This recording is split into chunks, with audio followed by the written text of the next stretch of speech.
বাচ্চাদের জন্য এক পিস চিকেন দিয়ে কিভাবে নাস্তা বানালাম সেটা আপনাদের সাথে শেয়ার করব। আসসালামু আলাইকুম এভরিওয়ান, কেমন আছেন সবাই? আশা করছি আলহামদুলিল্লাহ সবাই অনেক ভালো আছেন। আমি আলহামদুলিল্লাহ আল্লাহর রহমতে ভালো আছি।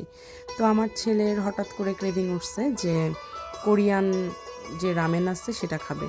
তো আমি বলতেছিলাম যে দরকার কি কোরিয়ান রামেন, আমি তোমাকে নর্মাল নুডলসই রামেনের মতো করে রান্না করে দেই।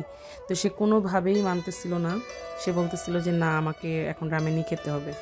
তা আমি শুটকি সবজি দিয়ে শুটকি রান্না করব। তো সব ভিডিও তো আর করা যায় না, সব সময় সব রান্না ভিডিও করতেও ইচ্ছা করে না। তো স্পেশাল রান্নাগুলোই ভিডিও করি। তো আমি এক পিস চিকেন এটাকে ম্যারিনেট করে রাখছিলাম, ওকে বারবিকিউর মতো ভেজে দিচ্ছিলাম। তো তারপরে সে আমার বাসার পাশে একটা দোকান থেকে রামেন নিয়ে আসছে। তো রামেন নিয়ে আসার পরে সেটাকে সেদ্ধ বসিয়ে দিয়েছে। তো আমি চিকেনটা আরেকটা চুলাতে ভেজে নিচ্ছিলাম। তো আমি সবসময় যে মুরগির যে ব্রেস্ট পিস অথবা যে কোনো 1-2 পিস এরকম আলাদা পটলা পটলা করে বাচ্চাদের জন্য রেখে দেই। সেগুলো দেখা যায় নুডলস বা রামেনের সাথে রান্না করে দিই। অনেক সময় চিকেন টিকিয়া ভেজে দেই বা স্যান্ডউইচ বার্গার এরকম বানিয়ে দিই। তো আমি এক পিস চিকেনই আমি ভেজেছিলাম। দেখেন লোহার কড়াইয়ে ভেজেছি, মানে তুলে নিয়ে আসছি অনেকক্ষণ, তারপরেও বুদবুদ করছিল, মানে কড়াইয়ে এখনও গরম ছিল আর কি চিকেনটা।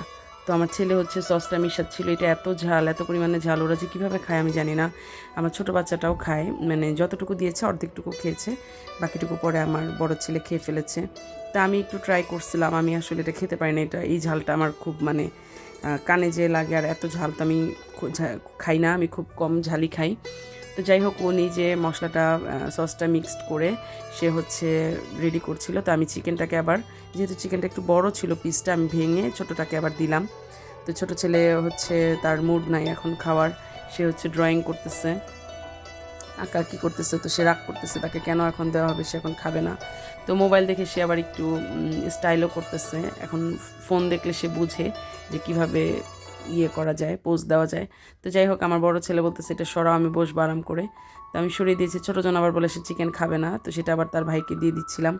তো দিয়ে আমি আর কি ছোটো ছেলের এখান থেকে এক পিস নিব, যে খেতে পারি কি না। কিন্তু আমি পুরোটা শেষ করতে পারিনি, মানে এত ঝাল আমি খেতে পারি না। তো এই তো আমি এরপরে নেক্সট যে ভিডিও দিব, তখন আমি নর্মাল নুডলসকে রামেন কীভাবে বানিয়ে খাওয়াই সেই ভিডিওটা আপনাদের সাথে শেয়ার করব। তো এই ভিডিওটি যদি ভালো লেগে থাকে সবাই লাইক, কমেন্ট, ফলো দিয়ে পাশে থাকবেন। আল্লাহ হাফেজ।